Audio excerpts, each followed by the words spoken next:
ನಮಸ್ಕಾರ ಸ್ನೇಹಿತರೆ, TSR creative ಕ್ರಾಫ್ಟ್ಗೆ ಸ್ವಾಗತ. ನಾನು ಈ ದಿನ ನಿಮಗೆ ಒಂದು ಸಿಂಪಲ್ ಆಗಿರುವಂಥ ಗೆಜ್ಜೆ ವಸ್ತ್ರದ ಹೂವನ್ನು ಹೇಗೆ ಮಾಡೋದು ಅಂತ ತೋರಿಸ್ಕೊಡ್ತಾ ಇದ್ದೀನಿ. ಮೊದಲು 2 ಇಂಚಿನ ಕಾರ್ಡ್ಗೆ ಹತ್ತಿ ಎಳೆನ 20 ಸುತ್ತು ಸುತ್ತಿ ನಾನೀಗಾಗಲೇ ಹೂ ಮಾಡ್ಕೊಂಡಿದ್ದೀನಿ. ಹೂ ಮಾಡ್ಕೊಂಡಿದ್ದಕ್ಕೆ ನೋಡಿ, ಅದೇ ಎಸಳಿನ ತಳಭಾಗಕ್ಕೆ ಪಿಂಕ್ ಕಲರ್ ಸಂತದ ತಗಡನ್ನು ಹಾಕೋದು. ನಾನೀಗಾಗಲೇ ಮುಕ್ಕಾಲು ಭಾಗಕ್ಕೆಲ್ಲ ಹಾಕಿದ್ದೀನಿ. ವಿಡಿಯೋ ಲೆಂತ್ ಆಗುತ್ತೆ ಅಂತ ಮುಕ್ಕಾಲು ಭಾಗಕ್ಕೆಲ್ಲ ಹಾಕಿದ್ದೀನಿ.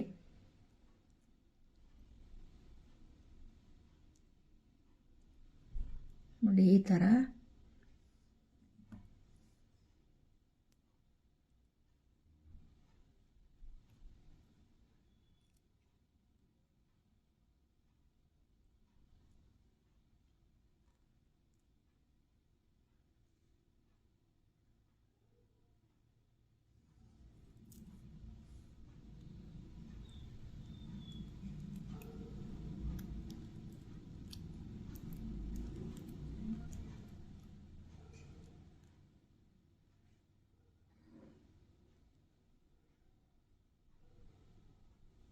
ಈಗ ನೋಡಿ, ಹಾಕಿರುವ ಹೂವಿಗೆ ಇದನ್ನು ಈಗ ಒಂದು ಹಂತ ಮುಗೀತು. 2ನೇ ಹಂತ ನೋಡಿ, ಇಲ್ಲಿ ಒಂದು ಎಕ್ಸ್ಟ್ರಾ ಎಳೆ ತಗೊಂಡು ಹೀಗೆ ಮೇಲ್ಭಾಗಕ್ಕೆ ಹೀಗೆ ಇಟ್ಟು ಅದನ್ನು ಹೂ ಕಟ್ಟಿದ ಥರ ಗಂಟು ಹಾಕೋದು.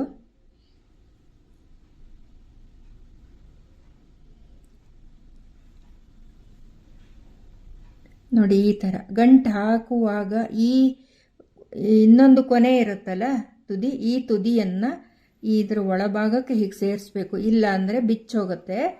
ಹೀಗೆ ಇದು ಕಟ್ ಮಾಡೋದು, ಈಗಲೇ ಕಟ್ ಮಾಡೋದು ಬೇಡ, ಅದಿರಲಿ, ಆಮೇಲೆ ಹೇಳ್ತೀನಿ. ಆಮೇಲೆ ಇದಾದ್ರ ಮೇಲೆ ಇದರ ಪಕ್ಕಕ್ಕೆ ಸ್ವಲ್ಪ ಒತ್ತಾಗಿ ಹೀಗೆ ಇಟ್ಕೊಂಡು ಇನ್ನೊಂದು ಎಳೆಗೂ ಸಹ ಇದು ಗಂಟನ್ನು ಹಾಕಬೇಕು.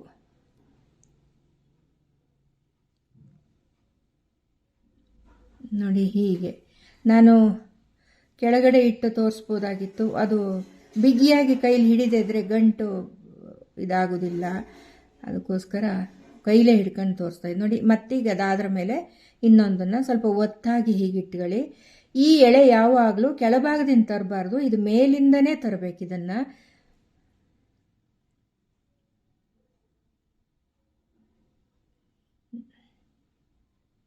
ನೋಡಿ, ಇದನ್ನು ಈ ಥರ ಮುಂದಿನದ್ದು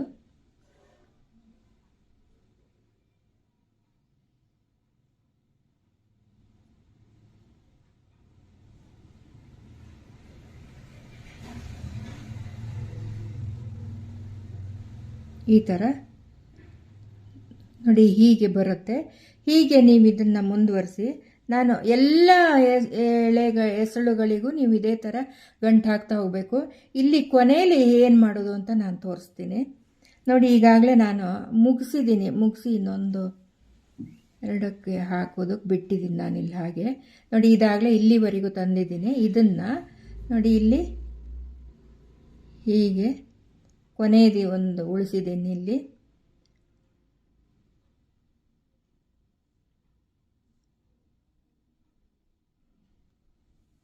ಈಗ ಇದನ್ನು ಏನು ಮಾಡಬೇಕು,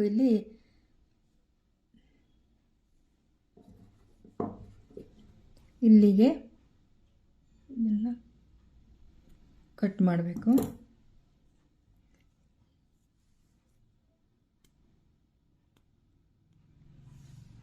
ಗಮ್ ಹಾಕಿ ಈಗ ಇಲ್ಲಿ ಬಿಟ್ಟಿದ್ದೀರಲ್ಲ, ಈ ಮೊದಲು ಕಟ್ ಮಾಡಿದ್ವಲ್ಲ ಅದನ್ನು ಇದ್ರ ಮೇಲೆ ಈಗ ಇಟ್ಟು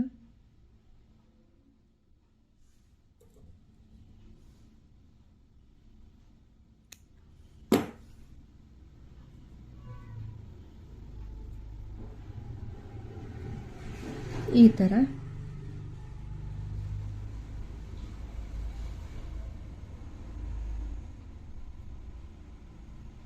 ಈಗ 2 ಹಂತ, ಒಂದು ಹಂತ ಇದಾಯಿತು, 2ನೇ ಹಂತ ಇದು ಮುಗೀತು. ಈಗ 3ನೇ ಹಂತ ಏನಂದರೆ, ಇಲ್ಲಿ ರಿಂಗ್ಗಳಿದಾವಲ್ಲ, ರಿಂಗಿಗೆಲ್ಲ ನಾನಿಲ್ಲಿ ಹಸಿರು ಬಣ್ಣದ ಸಾಂತದ ತಗಡು ಹಾಕ್ತಾ ಇದ್ದೀನಿ.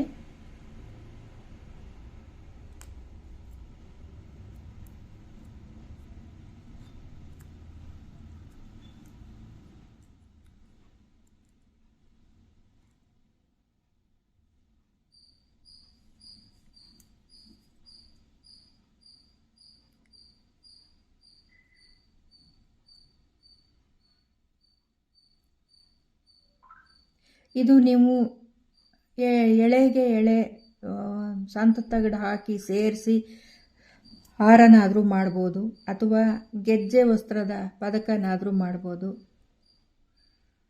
ಅಥವಾ ದೇವರಿಗೆ ಏರಿಸುವಾಗ ವಸ್ತ್ರವನ್ನಾಗಿ ಆದರೂ ಉಪಯೋಗಿಸ್ಬಹುದು.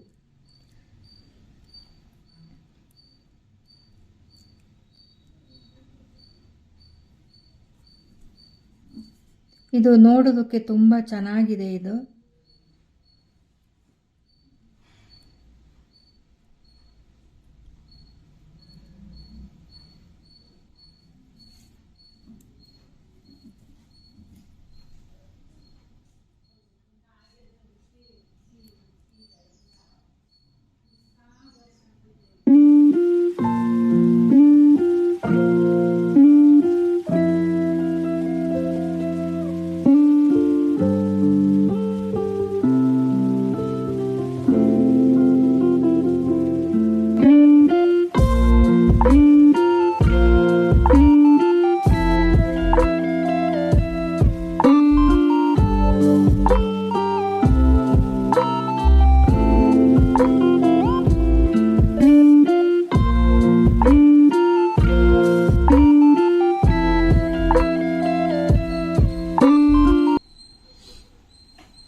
ನೋಡಿ, ಈಗ ಹೂವು ಮುಗಿದಿದೆ. ಮುಗಿದ್ರ ಮೇಲೆ ನೋಡಿ ಎಷ್ಟು ಸುಂದರವಾಗಿ ಕಾಣುತ್ತೆ. ಇದು ಒಂದು ಥರ ಸೇವಂತಿಗೆ ಹೂವೇನೋ ಅನ್ನೋ ಥರ ಕಾಣುತ್ತೆ. ಇಲ್ಲಿ ಮಧ್ಯಕ್ಕೆ ನೀವು ಯಾವುದಾದ್ರೂ ಇದಾದರೂ ಸೀಕ್ವೆನ್ಸ್ ಆದರೂ ಇಡ್ಬೋದು, ಅಥವಾ ನಕ್ಕಿ ಯಾವುದು ಬೇಕಾದರೂ ಇಡ್ಬೋದು. ನಾನು ಇದೇ ಥರದ ಹೂವು ತುಂಬ ಹೂವು ಮಾಡ್ಕೊಂಡಿದ್ದೀನಿ. ನೀವು ಸೇರಿಸೋದು ಇದು ಈ ರೀತಿ ಸೇರಿಸಿ ಇಲ್ಲಿ ಸಂತದ ತಗಡು ಹಾಕಿ ಇದು ಮಾಡ್ಬೋದು. ಇಲ್ಲ ಅಂದರೆ ಲೇಸಿನ ಮೇಲೆ ಹೂವು ಅಂಟಿಸಿ ಹಾರ ಮಾಡ್ಬೋದು, ಅಥವಾ ಹತ್ತಿಯ ಜಡೆನೇ ಮಾಡ್ಕೊಂಡು ಅದ್ರ ಮೇಲೆ ಇಟ್ಟು ಹೂ ಮಾಡ್ಬೋದು. ಸಂತದ ತಗಡು ಹಾಕೋದಾದಲ್ಲಿ ನೀವು ಸಂತದ ತಗಡಿಗೆ ಗಮ್ ಹಾಕಿ ಸಂತದ ತಗಡು ಹಾಕಬೇಕಾಗತ್ತೆ. ಹೂ ತೂಕ ಇರೋದ್ರಿಂದ ಬೇಗಲೇ ಬಿಚ್ಚಿ ಹೋಗುವಂಥ ಚಾನ್ಸ್ ಇರುತ್ತೆ ಇದು.